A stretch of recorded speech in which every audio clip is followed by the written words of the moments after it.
Welcome back to Unhinged Red Flags. Wow, buffering. We are unprepared Today is not the day. We are definitely not the ones. But the show must go on, and so what the fuck did you do to my water bottle? I don't know. We don't promote... No, wait, we do. We promote healthy relationships, just not healthy eating. As you can tell by her eating just random cookie dough. Cookie dough. Because... Oh, is that what Mikey got? The wrestling cookie dough? Mm-hmm. Oh, that shit's so good. I know. That's all I ate. So anyways, yeah, we're real prepared today. Did all sorts of 5 minutes of prep. Uh-huh. If you remember last week, we talked about narcissism in men and traits that men tend to hold. This week, we're going to talk about narcissism in women because it's fair. It's fair. We can't just attack one sex without attacking the other. And just because, like, both of us are bisexual, we lean towards men more. So, yeah, we have more experience with men and their nonsense. However, we are toxic women. And if you don't remember, I'm Lacey. I'm Kylie. I'm the red flag. And I'm unhinged. So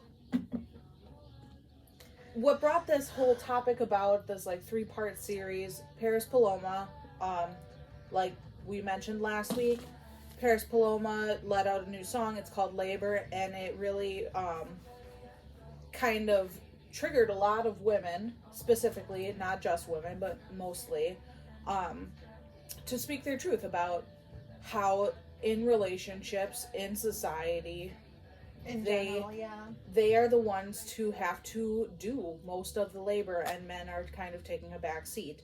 Or if you're in a same-sex couple, one tends to be the primary caregiver of the household, of the children, of everything, and the other tends to be more lackadaisical. So I do see a trend though where it's now becoming more even. Men are participating more, or the partner in the relationship who was never really active is now starting to be more active.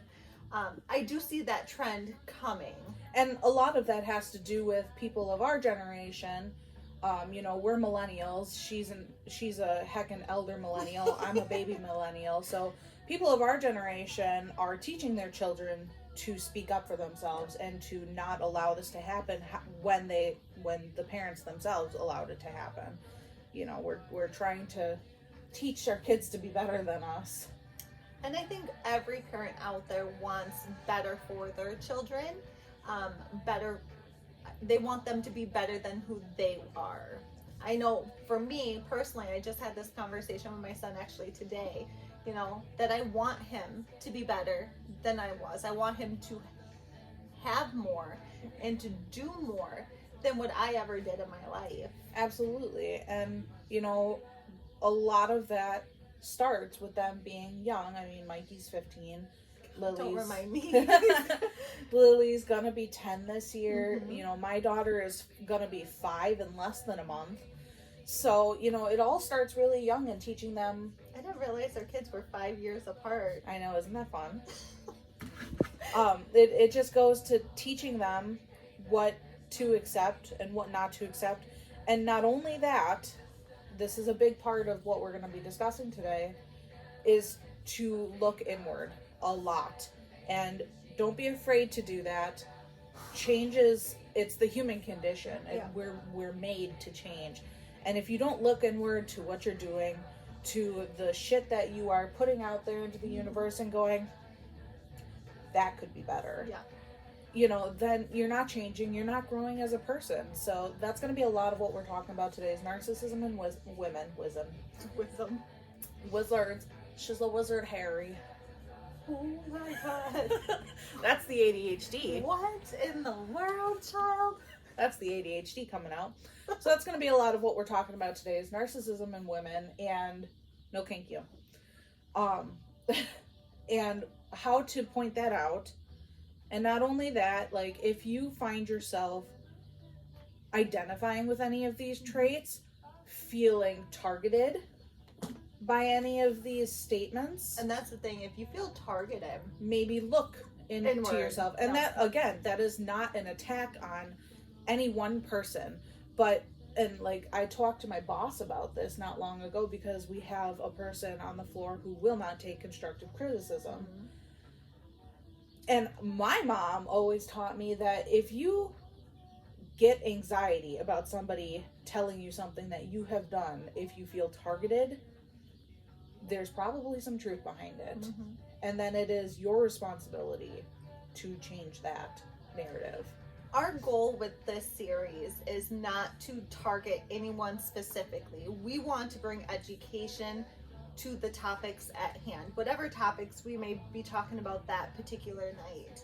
We're not trying to single groups out or individuals out. We just want to have an open and honest discussion about very serious topics, sometimes not so serious topics, because who knows, we just might be Honestly. fucking You can see, you Crazy saw that you day. saw how quick I went off from narcissism to Harry Potter. So like, you know, I, as somebody who is in a healthy relationship, I hate I you. shut up. I just had my first fight with my boyfriend. She did. I just had my first fight with my boyfriend, and it was so scary for me because I'm not used to the calm that encompasses this man, and I'm not prepared for that. Mhm. And not only that, so I showed him this song the other day. I don't know if I told you about that or not, but I showed him this song, and I was like, have you heard this new song? And he goes, no. And I was like, it's called Labor. And he's like, oh, okay.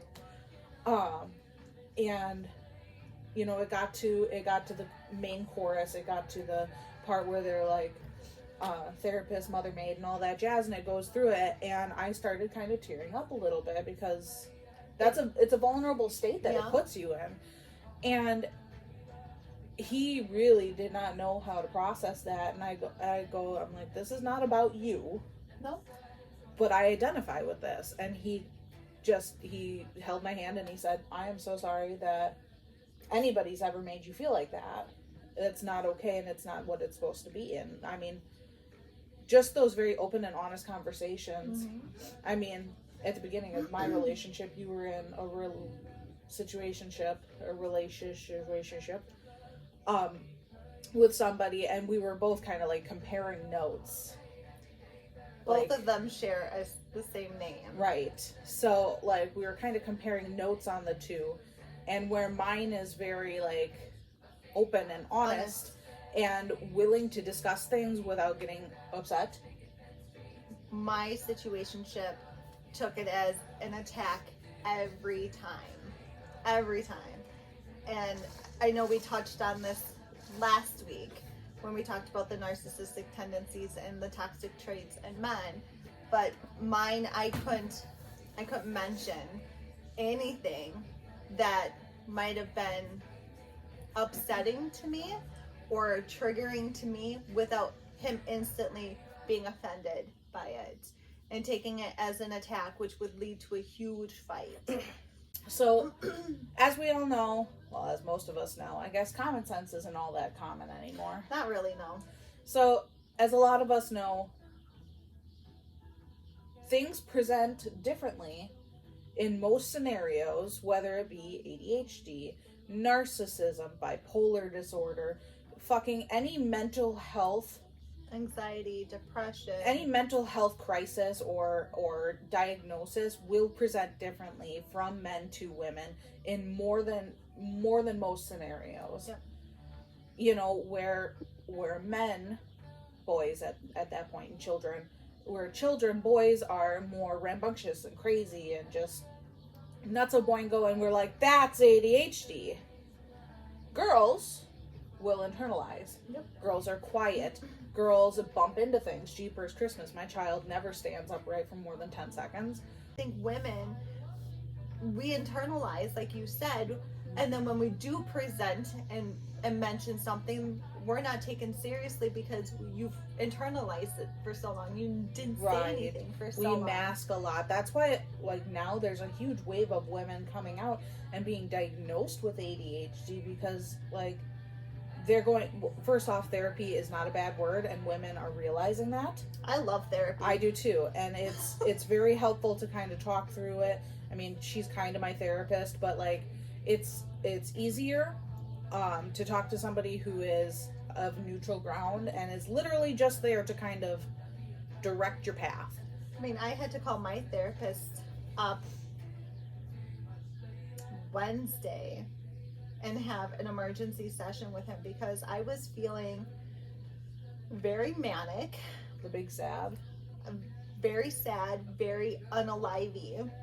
Like, and it hit, and it hit hard. I'm still kind of in that phase. I mean, if we didn't have this tonight, I would be in my recliner, snuggled up and eating my sad girl cookie dough and watching Yellowstone. Now you're just eating your sad girl cookie dough, telling everybody about your sad girl cookie dough. But yeah, like, I had to call my therapist up and tell him, hey, I'm not okay.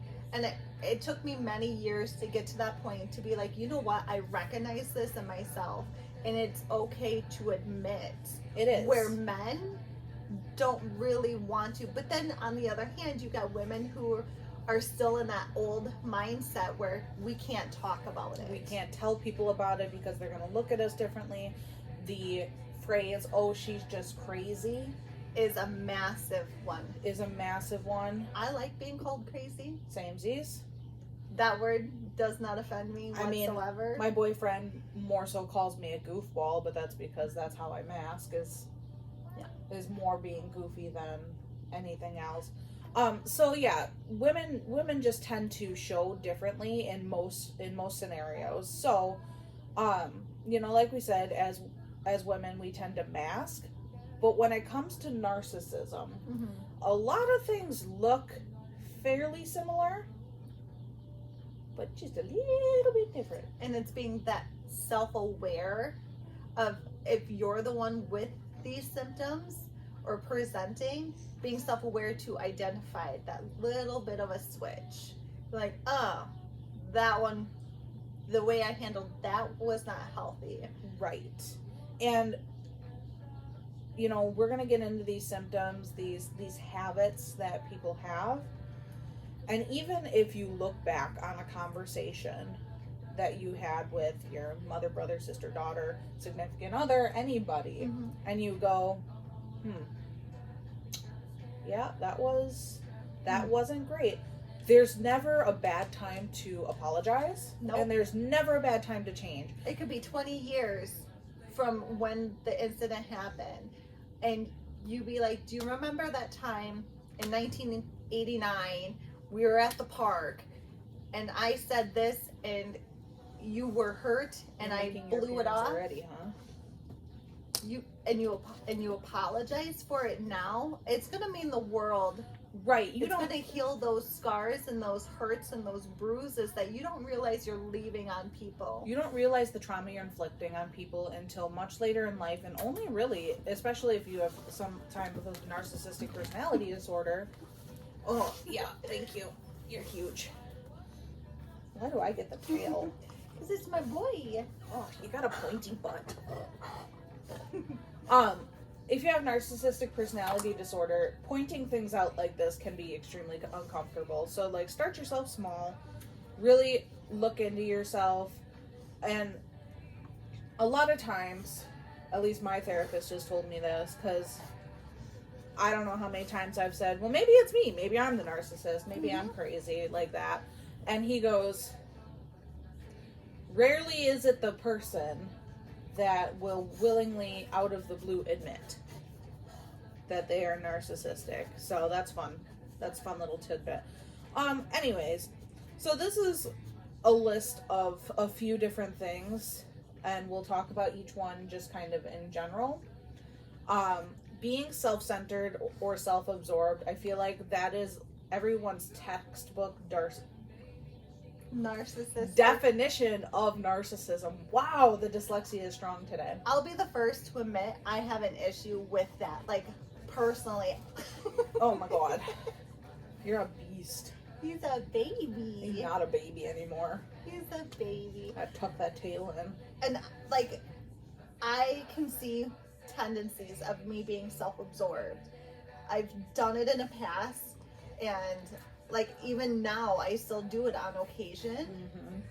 And I'll be the first one to admit it, be like, holy shit, I am so sorry. Right. And, being self-absorbed does not necessarily mean I love myself. No. You know, what a lot of people think of is that picture of Narcissa staring at themselves in the mirror and going, oh yes, you're so gorgeous, you're so beautiful, everybody loves you, blah, blah, blah, blah, blah.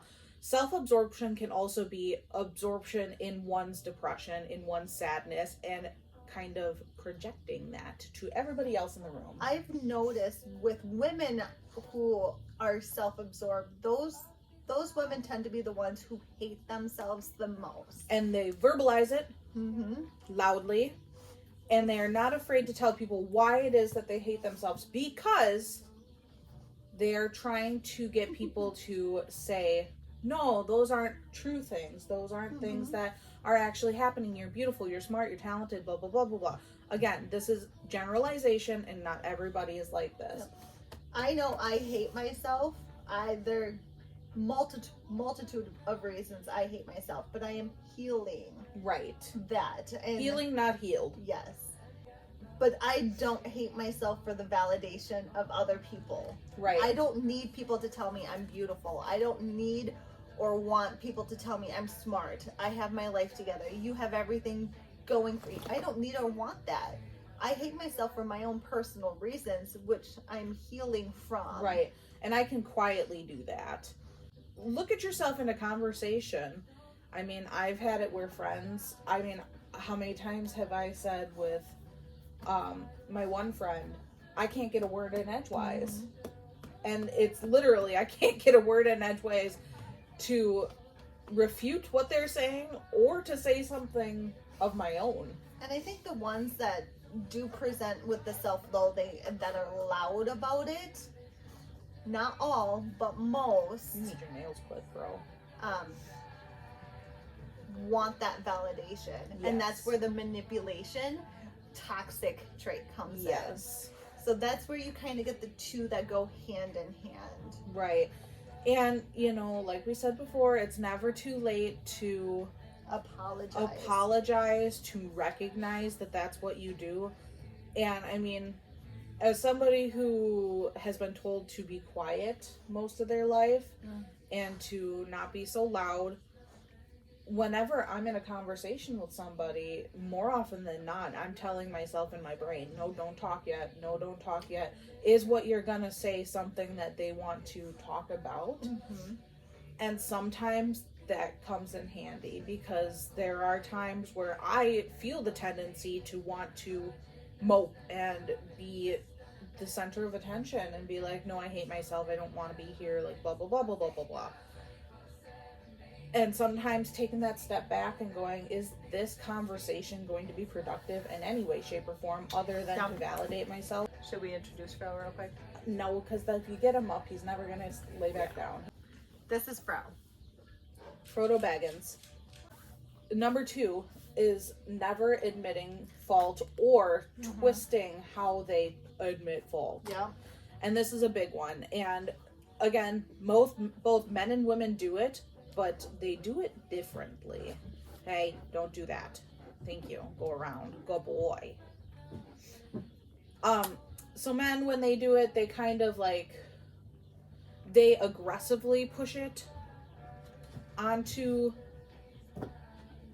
their victim, onto whoever they're talking to. When women do this, when women won't accept fault, they tend to utilize their emotions as warfare. And this, a great example of this is someone that I know in my life, P. Yep. Yep. Eyeballs. P, whenever that person, and yes, she is a female, but whenever that person would get upset because they were caught, it would be immediate tears and trying to pull on the heartstrings of those that they were trying to manipulate. And she did it really, really well. And she still does it very well. Thankfully, I'm not involved in that anymore. But I do know that that is one way that she tends to do that. And she will, like, backwards admit fault. Be like, well, I guess I'm just a terrible person, blah, blah, blah, blah, blah, blah, blah. And then they're trying to goad you to be like, well, no, you're not. You just did this one thing. Yeah. And they're like, well, are you sure that that's how I didn't mean it? That's not how I meant it. The intent was not there, which it was, but, like, neither here nor there. They're not sincere. They're not sincere. They just don't want to be caught. They don't want to be talked to about the behavior that is incorrect. So, you know, with women, it's just, women on average speak 50% more words than men. Yep. where men utilize loud and aggressive, women are calculating. We're calculating. Every word that comes out of our mouth has a purpose, and every tear that streams down our face, there is a reason. Has its own little back alley mob ready for you. Yeah. Oh golly. And when they, like, going off of, like, not being sincere, when they do talk to you, they don't listen. It's like in one ear, out the other. You can tell them, you know, the same thing 1,000 times in a different way. They'll hear you, they just won't listen to you. Oh, yeah. And then that goes back into victim shaming and being manipulated. Well, I'm sorry, I didn't mean to make you feel that way. Then the manipulation.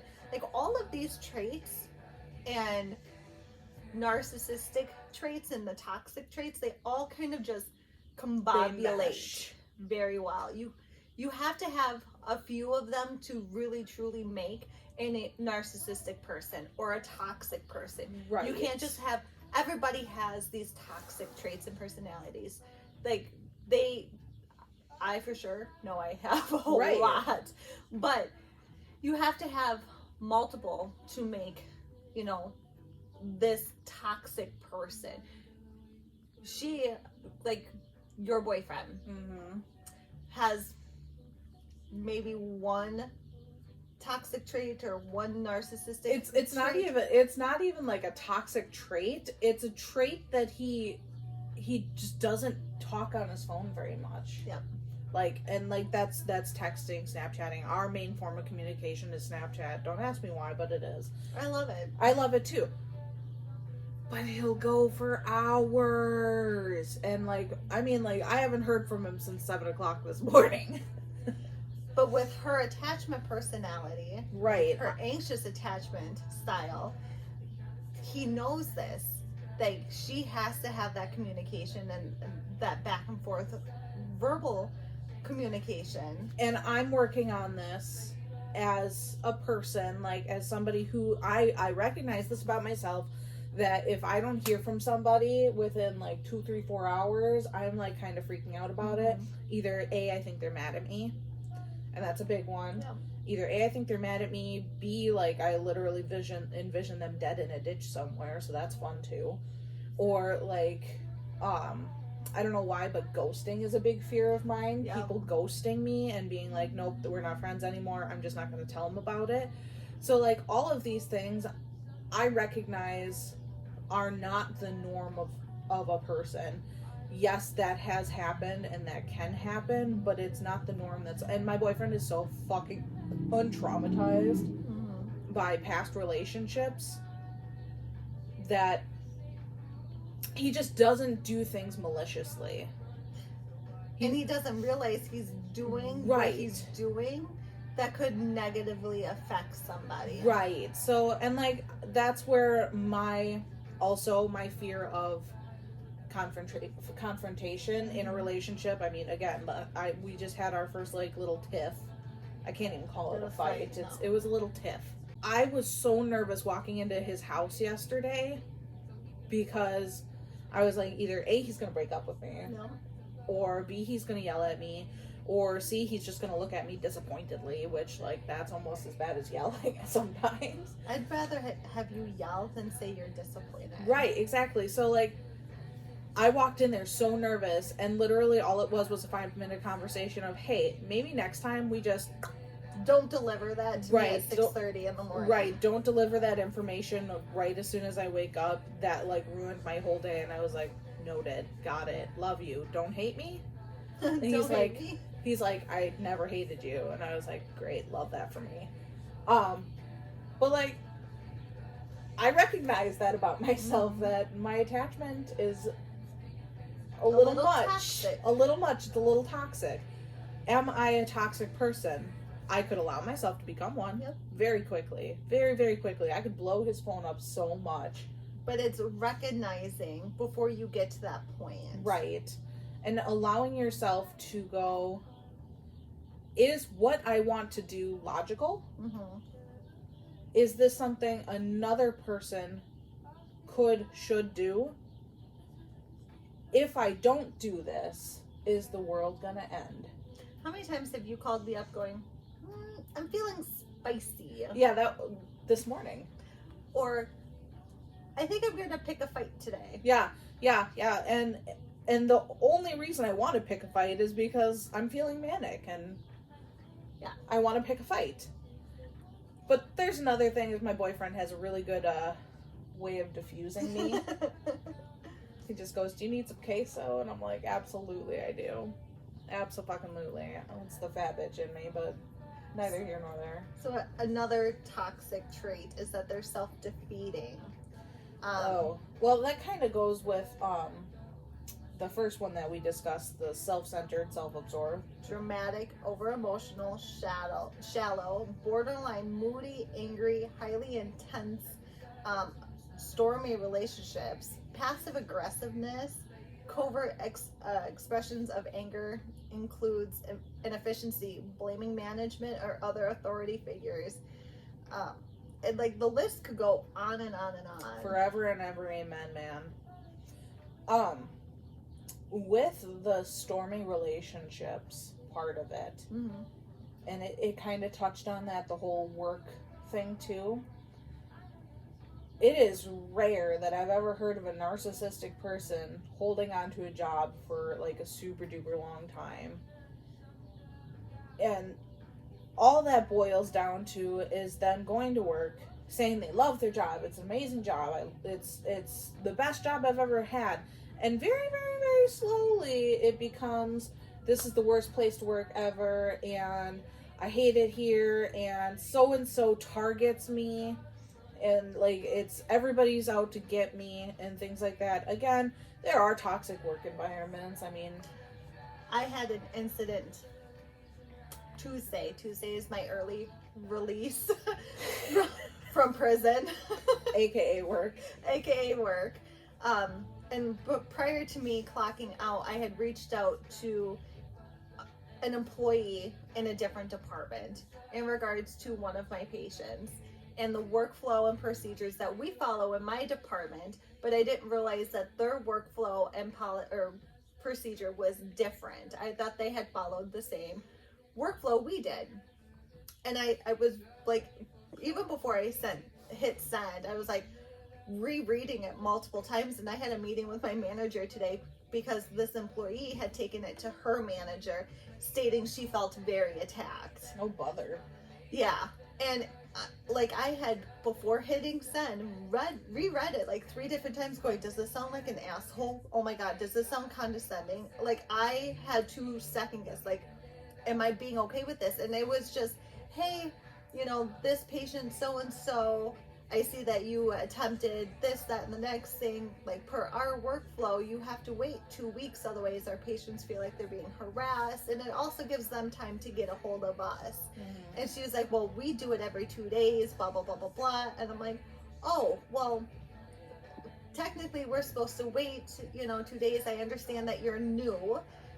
And I understand that there is a lot to learn with this job. So if you ever feel overwhelmed or you question anything, please don't hesitate to reach out to me or another one of my coworkers.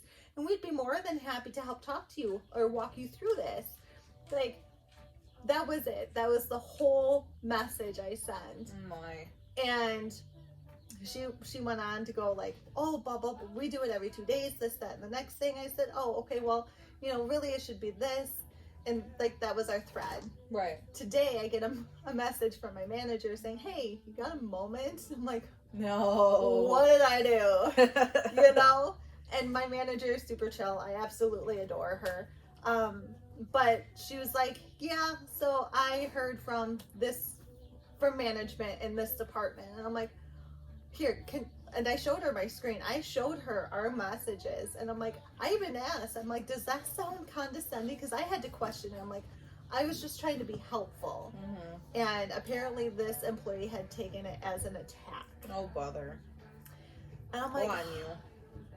Nope, go. So you're going to have the personality headbutts. Right. And it's honestly how people take that.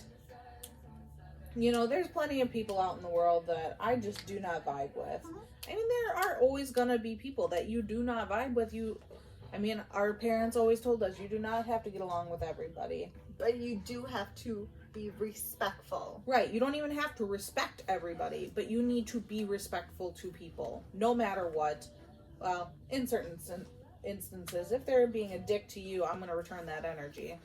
I will always try to be respectful until they hit that limit for me. Once they hit that limit, then it's game over. Absolutely.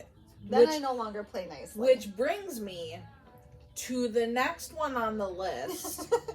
And as we talk about everybody has toxic traits, this one, she's the queen of. I don't even know what I did or what it is, but I will take blame for it. Pettiness. Being petty and not the second half of this one, you don't do as much, but not being able to see the bigger picture. Yeah. You normally are looking farther into the future than anybody else in the whole wide world.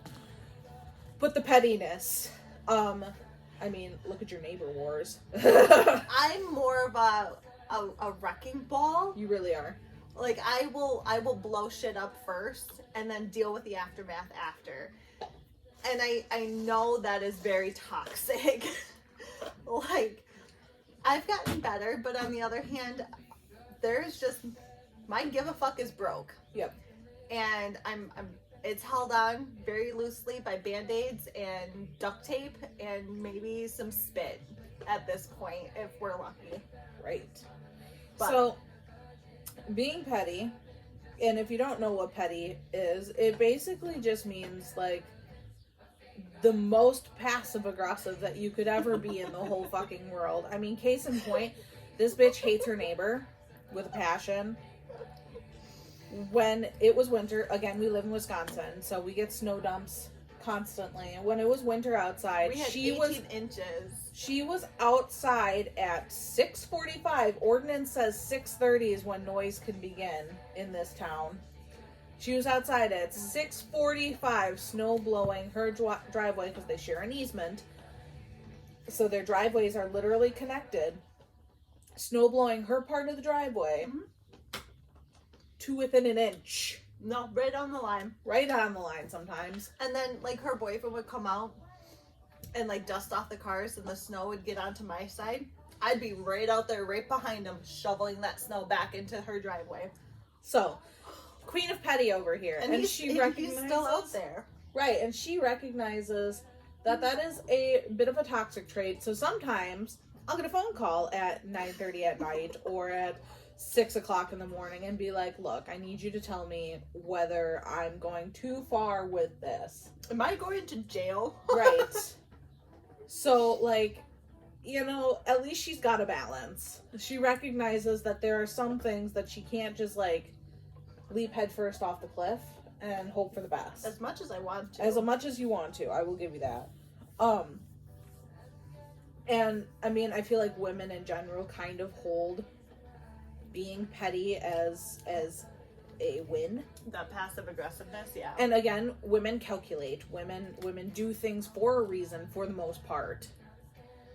Where the narcissist comes in and where narcissistic tendencies come in is they don't look at what that's gonna do. Like if you have a Karen, like a mother-in-law or whatever, and they are screaming at you and mad at you about whatever the fuck they're going to be mad at you about, and then you no longer talk with them, like you go no contact or low contact, and then they're like, why don't you talk to me?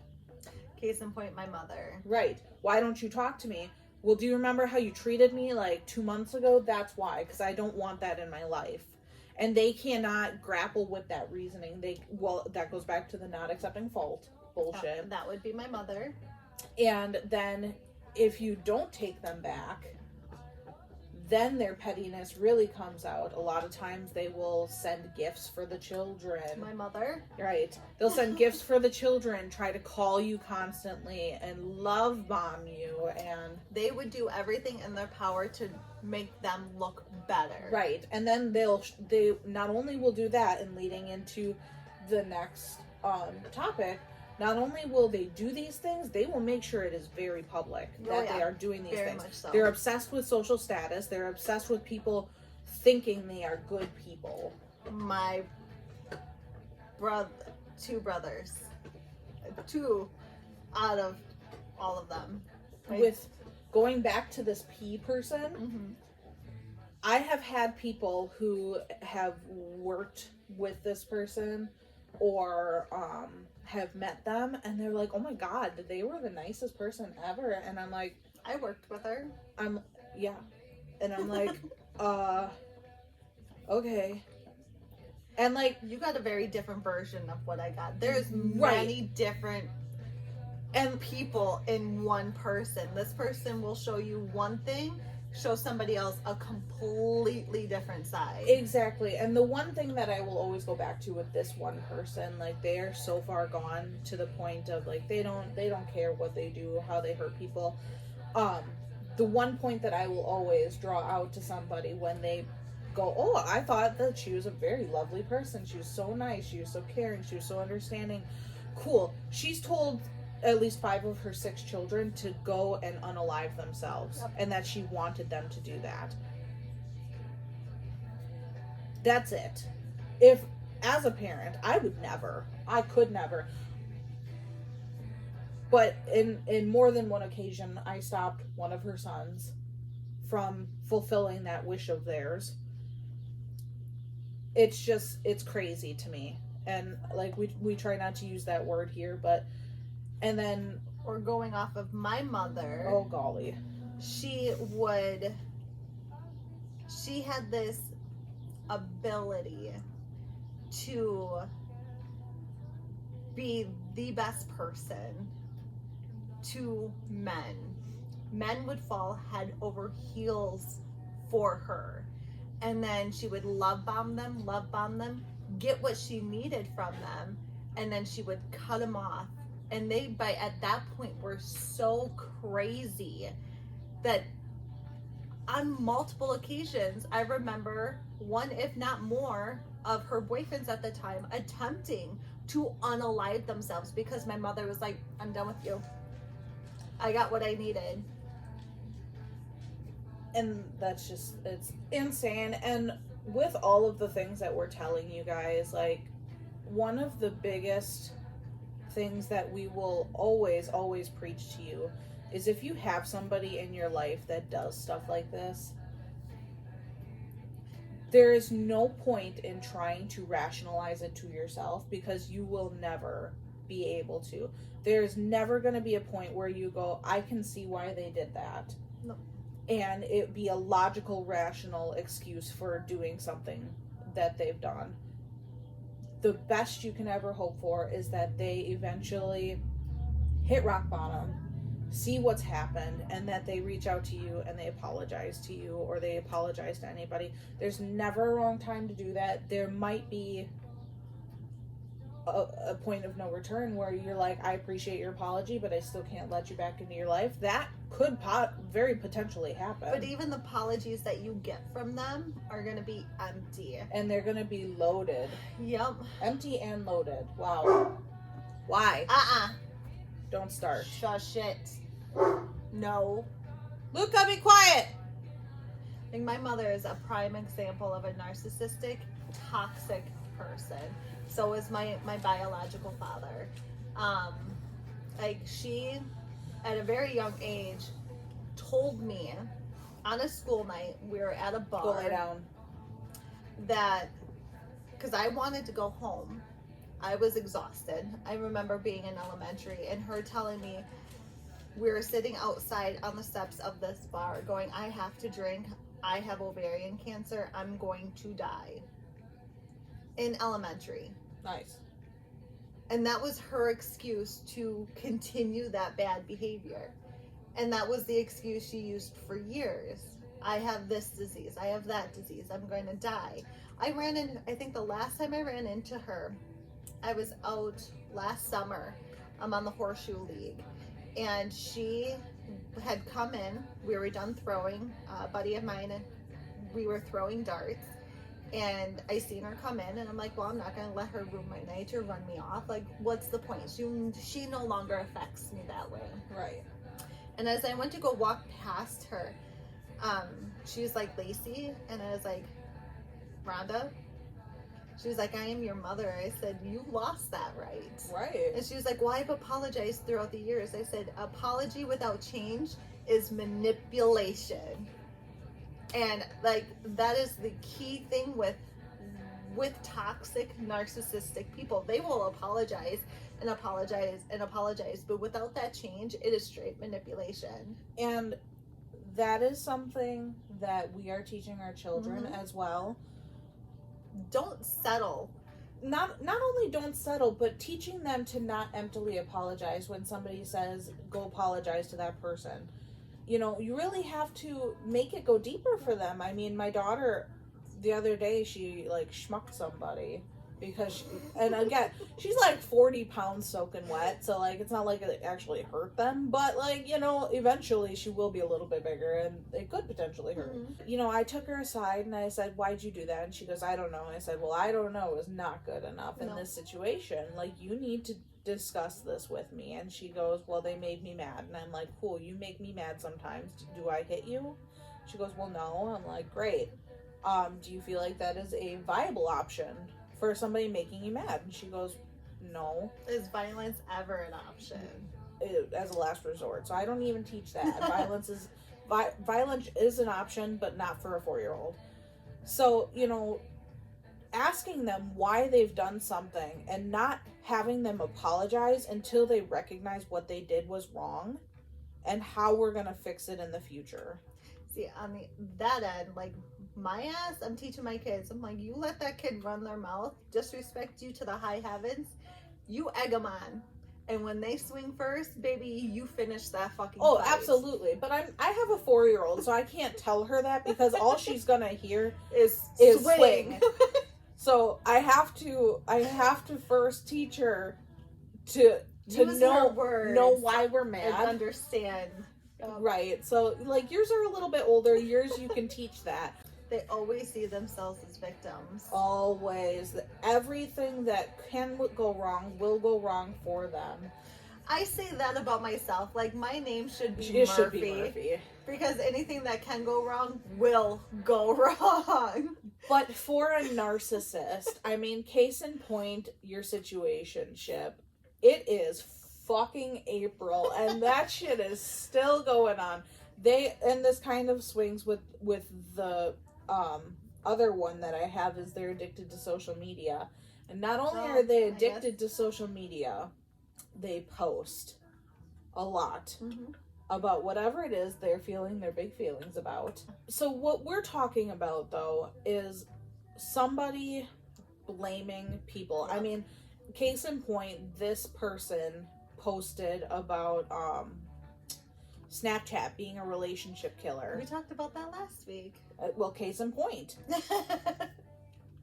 Snapchat being a relationship killer, and they literally just would not get off of it. And I mean, like, at least 6 different girls took up the mantle going, well, is it really, or is it just an excuse for people to control? It's an excuse for people so that they can cheat. Snapchat in and of itself is not a relationship killer. It's how people choose to use it. Yeah. For women, again, women are calculated. For women, we target people. I will post something sometimes. I used to do it more often than I do now. Now I just kind of scroll.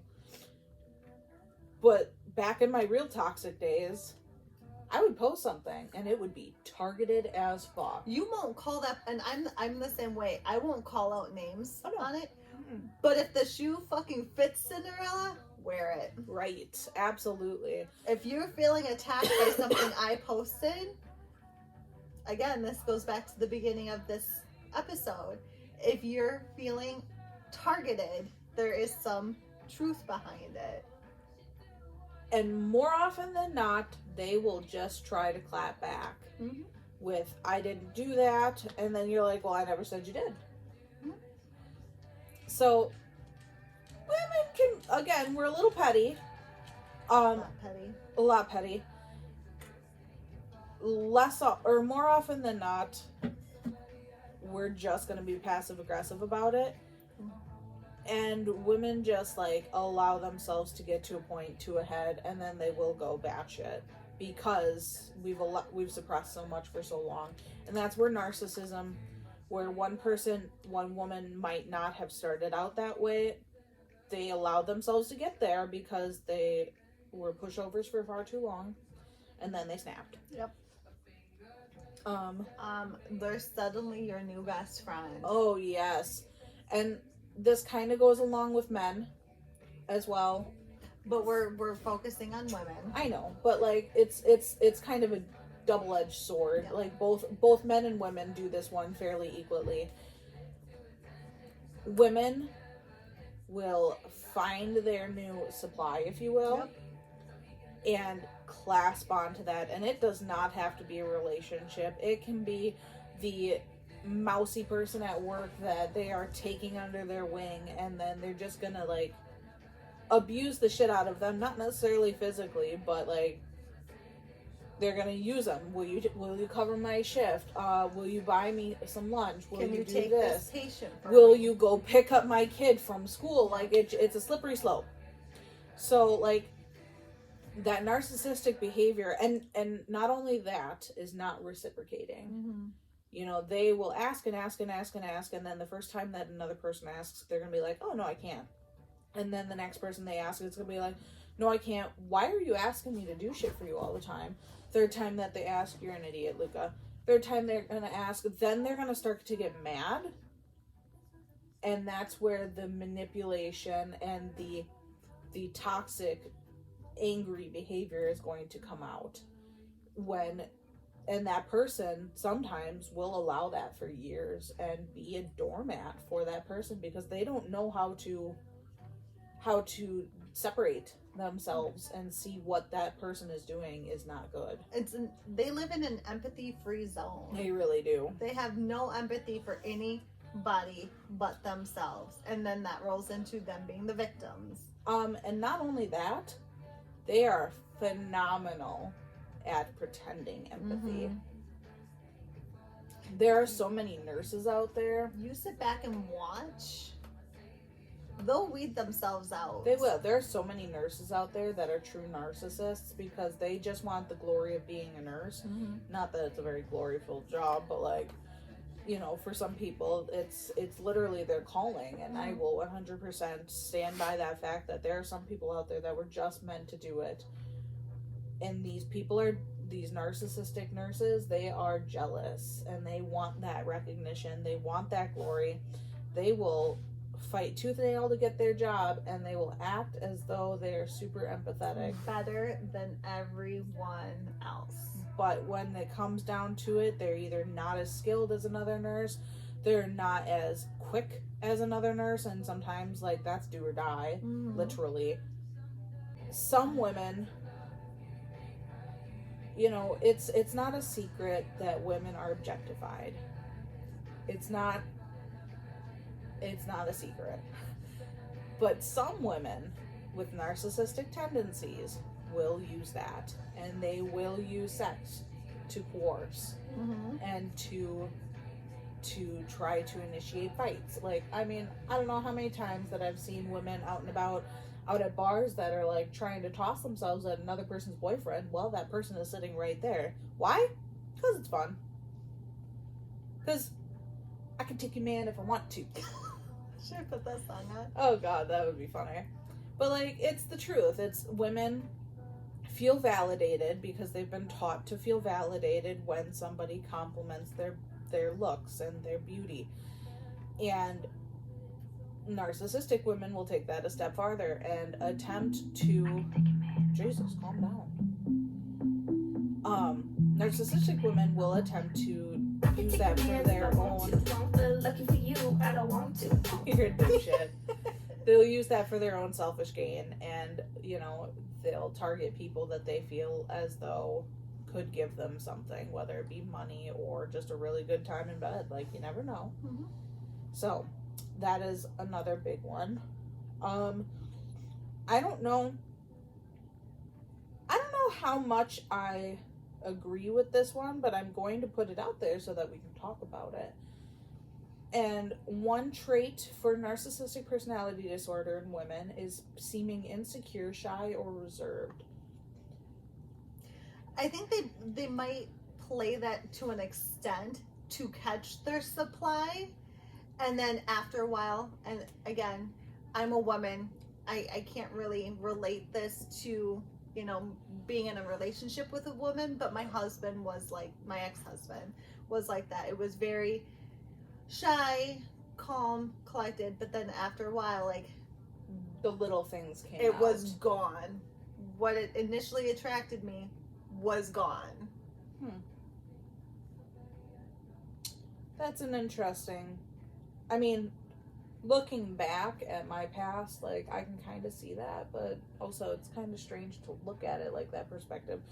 But, I mean, you know, it is what it is.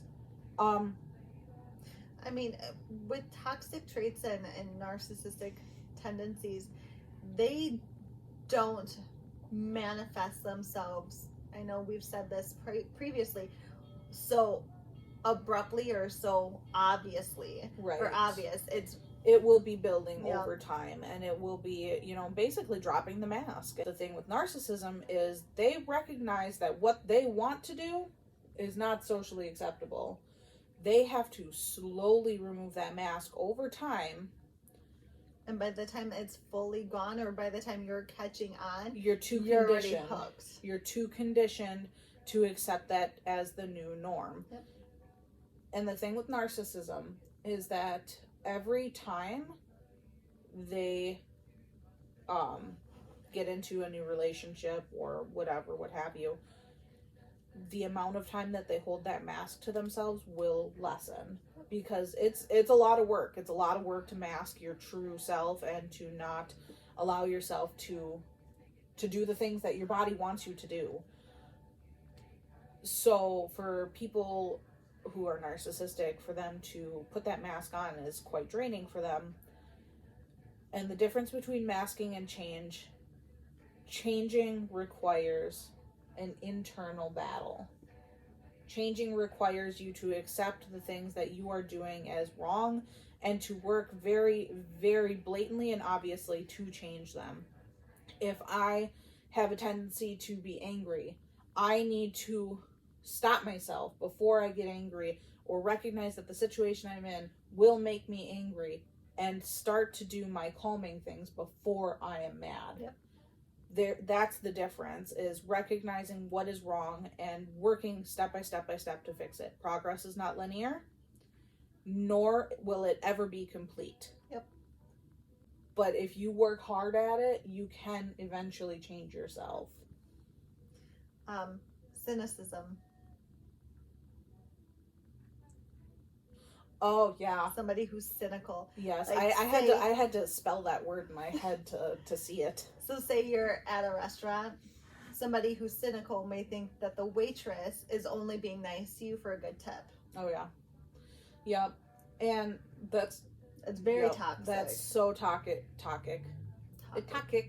And that kind of goes hand in hand with pickiness. Mm-hmm. You know, at the same time, you think that waitress is being overly nice because she wants a good tip, but you're nitpicking everything that comes out like it's her fault. Right. This isn't right. That's not right. I don't like her hair. Her makeup's goofy. Like, why is she standing there like that? It's so true. And I'm judgmental. I mean, there's no, and it's okay to be judgmental, but you cannot voice it. Mm-hmm. Especially not to somebody you're judging. Like, if people heard what was in our head, right, or what we whisper to each other, like, we can be judgmental, and sometimes I'll be like, whoa, dude, like, you gotta chill, or vice versa. But like, the difference is that if other people heard it, right, we won't vocalize to the person that we're judging, like, what we're judging them about, because we recognize that is not okay. Mm-hmm. And we're being dicks. So, dependency Big and time. neediness. When we talk about needing a new supply, and we talked about my attachment issues and how toxic they are, if you are a person who needs to be with your person 24/7, hi, we have an unhealthy attachment. We recognize it. We are doing nothing to change it because we're beautiful. If I'm dying, she's dying with me. Right, like, we're just going down in a blaze of fire and calling we're sharing it a the day. same casket that's getting burnt, and we're getting spread together. Like, our unhealthy attachment. It's so real. Bad. So, but there and again, we recognize it, and sometimes, like, we also recognize that we need our space from each other. Yes. Sometimes, if either of us is having a bad day, you know, sometimes we just check in once in the day and be like, look, dude, I'm having a sad girl day. And she did that with me last night. I did. You know, I called her because I wanted to tell her about my talk with my boyfriend, because, again, unhealthy attachment issues. And I could hear in her voice that she was having a sad girl night, and she verbalized it to me. She's like, it sounds like you're in bed. I said, no, I'm just having a sad girl night. She's like, well, do you want to come over? I said, no, not tonight, maybe tomorrow. And then that was all it needed to be. And you know, there are some times where she'll be like, no, I don't want to, and I'll be like, get your ass over here, because there's an inflection, there's a tone. We've been friends for 10 years. I know what it is. And it's not like I'm trying to manipulate you, or you're more so trying to talk yourself into doing it, because that's exactly what it is. It's like when you know you need to take a shower, but you don't want to take the shower, but you know that during the shower and after the shower you're gonna feel great. Amazing. Like, you just got to talk yourself into it sometimes. But it's also like, at that same point, I'm trying to not need to rely on other people so much for my own happiness. Right. So, like, there is a time and a place for it, and, like, we recognize that.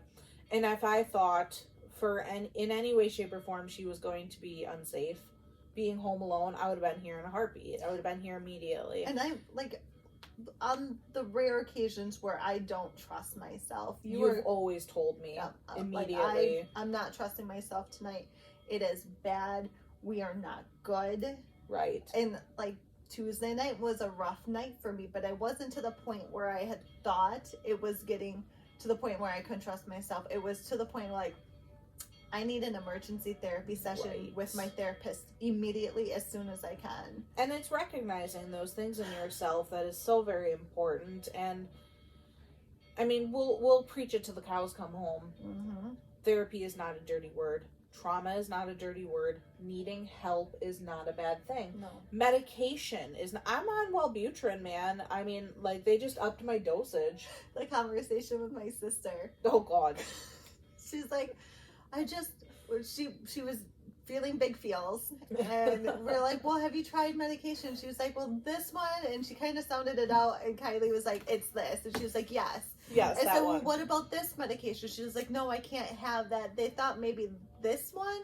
And we like, she was like, I can't remember the name. And We're like, Kylie and I were like, this. Zoloft or Sertraline as the like or the name for it, the brand name. Yep. That's what it is. Like we're just like throwing them all out there. We're Boom, like boom, boom, boom. bupropion, Zoloft, like like Flexeril, everything that you could fucking think of. And then having to look at each other, going, huh.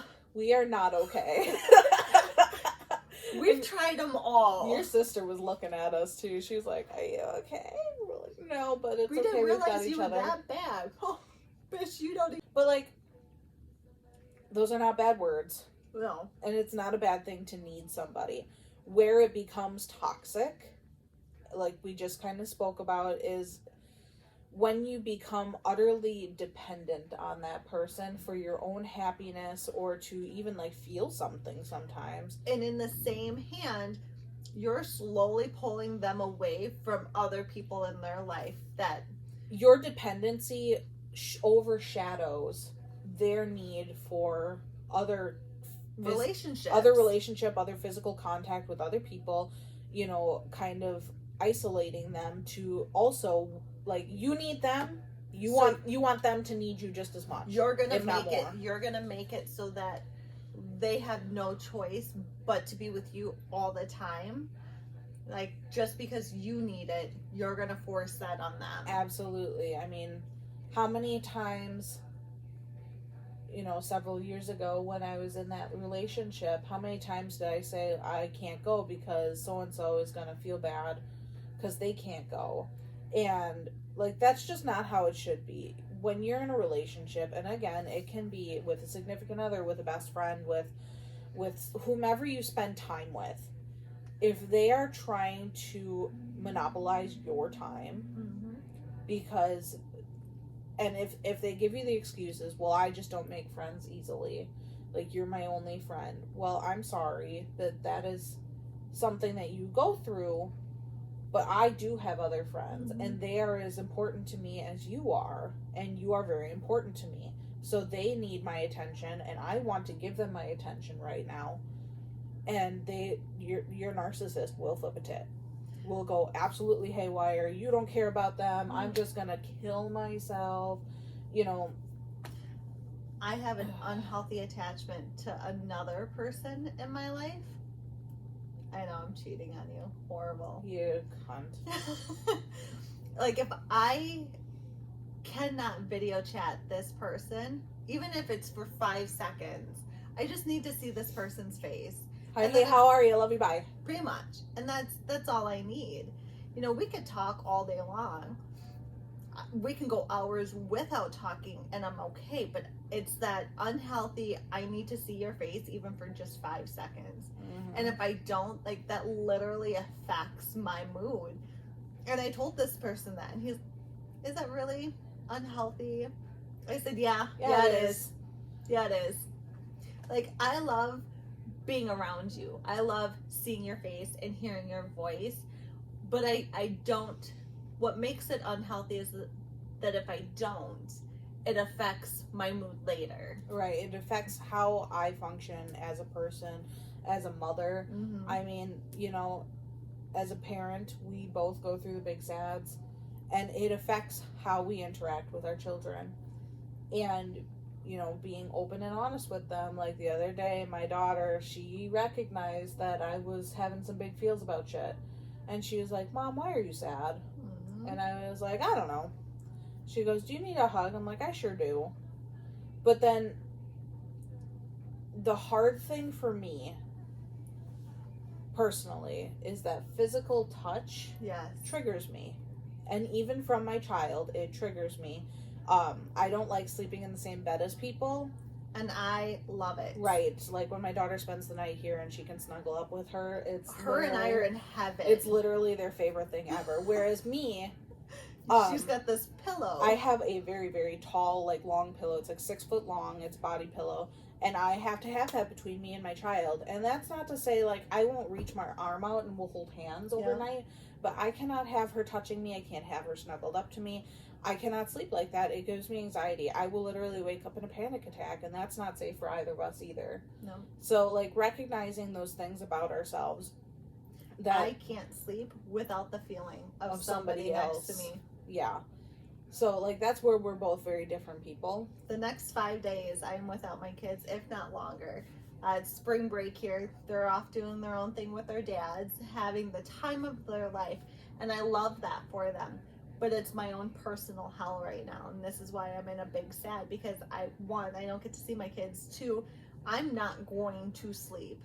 So I'm going to be so manic. I'm going to be depressed. I'm going to, like, that unalivey leading up to it on Tuesday. The reason I felt it was in recognizing it wasn't so much at the person I was portraying or saying it was about. Mm-hmm. It was unconsciously knowing that my kids are going to be gone. And this right here is why we say we have toxic and narcissistic traits. Mm-hmm. Because we do. Everybody does. However, the ability to step back and look at that bigger picture and see, this is why I'm feeling this way. What can I do to change it? Or I just know that in 4 or 5 days, it will lift. It will get better. We just got to get through it. You know, sometimes we just got to rip the Band-Aid off and just let it be. But see, Monday, Tuesday, I couldn't see that bigger picture. No, Monday, you couldn't. Tuesday, I was in the thick of it. And then Wednesday... Into the thick of it. And then Wednesday, I had my emergency session with my therapist, and that's kind of where I'm like, I was projecting everything I was feeling, and like I had every right what I was feeling and saying at the time about who had caused this trauma. I had every right to feel it because this person caused a lot of trauma in my life, but the underlying Cause. The real reason that kind of started steamrolling all of this was the lead up to my kids being gone and my unhealthy attachment to my children. And I can guarantee now, you're still not going to sleep. No. But you're going to sleep better than you would have had you not done that work to go, oh yeah, this is why I'm actually frustrated. This is actually why I'm sad. I have a headache starting right here, and every time I turn my head to look at you, it hurts. I can take enough meds to kill a horse. And had I not recognized the underlying reason, those meds would, yes, make me drowsy, but I would still be awake. Crazy lady. But now I'll be able to take my meds and get a couple hours of sleep, where before I would be up all night, up for days. What did we have for time? Yeah, good question. So, like, we should really set a timer for ourselves. Good push. Not really, but I felt better. We should really set a timer for ourselves. I think the last thing that I would like to touch on here, and maybe you as well, is whether you find yourselves having these toxic traits, or if you know somebody who has these toxic traits. First off, do not point it out to these other people. They'll take it as a direct... It will be a direct attack. Yep. They will take it as you are hurting them, harming them. Yep. It is a direct attack on their person, and they will not take it well. Such a land whale you are, Frodo. When you come to a realization that either you have a toxic trait, or if somebody else has a toxic trait, you cannot expect somebody to change overnight. I'm 34 years old. I should finish. I'm 34 years old. I'm 34 years old. You cannot expect somebody to change what they're doing. I've been on this healing process. I started therapy in high school, and then kind of off and on throughout the years, but didn't really fully take it in seriously until the last few years. And I know I'm going to be in therapy the rest of my life. And that's not a bad thing. It's going to take my entire life to change some of these Tendencies. And I have something else to say. okay. Okay. Squirrel.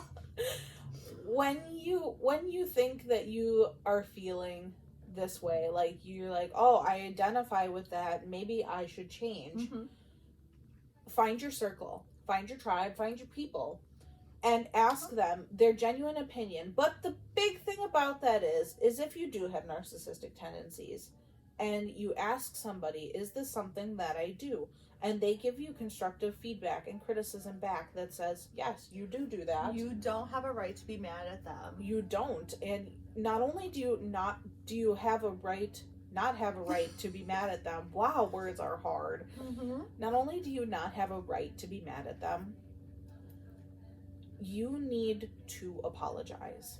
And when we talk about apologizing, it cannot be an insincere apology. It cannot be lacking in empathy and sympathy and knowledge that what you have done could have caused harm to another person mentally. And that apology doesn't have to come immediately. Nope. Once you get that constructive criticism, you can take a couple days, a few weeks, or even however long you need to take to fully comprehend what that all encompasses so that you can make that genuine apology. But going off of the narcissistic tendency and the toxic traits, I think some of my toxic traits, and I know this is applicable to other women, is that mine's a learned behavior from the trauma of my past. So not all toxic people or all narcissistic people are that way because that's how they were born. Because that's just who they are.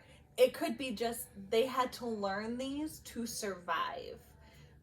And having to unlearn. I told you, words are hard. Unlearn those behaviors, those survival behaviors, is some of the most heartbreaking, innermost battles that we have ever gone through.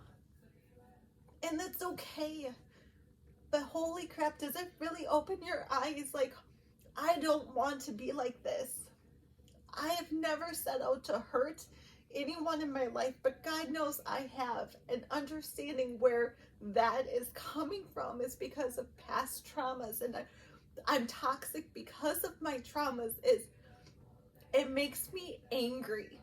So angry that we've had to go through all of this and we're still quote unquote the bad guys because of it. And it's not because we want to be. Right. It absolutely isn't. And trying to protect our children if you have them, so you're not toxic towards them and they don't pick up the toxic behaviors to save themselves is hard. With this, I think we will end with the most important thing that you can do if you feel as though you have these tendencies, these abilities to hurt somebody, to manipulate people. The only thing that you can do first and foremost before you start your healing journey, before you find a therapist or your tribe and they can start helping you to heal yourself, the first thing you have to do is forgive yourself. Yep. And then move forward from there. Because unless you forgive yourself, you're going to be grappling with so much more than your narcissistic tendencies. You're going to be grappling with your self-worth and your ability to comprehend why people are acting the way they are. So, forgive yourself. Remember that progress is not linear, nor is it ever complete. Healing, not healed. You will never be healed. Those scars will always be there. The wounds may have closed, but the scars last a lifetime. If you ever need somebody to talk to, a guiding hand, we are always here. You are always free to message us. There are so many resources for people who need therapy, who need just somebody to talk to, there are hotlines to call, and we And will link them this Yep. week. I know I said I would do it last week, but it was kind of crazy week. We will link them. We will get those resources out to you guys. You are loved. You have the ability to be loved and to love other people. And you have the ability to do better. Always. No matter how well you think you are doing, you can always do better.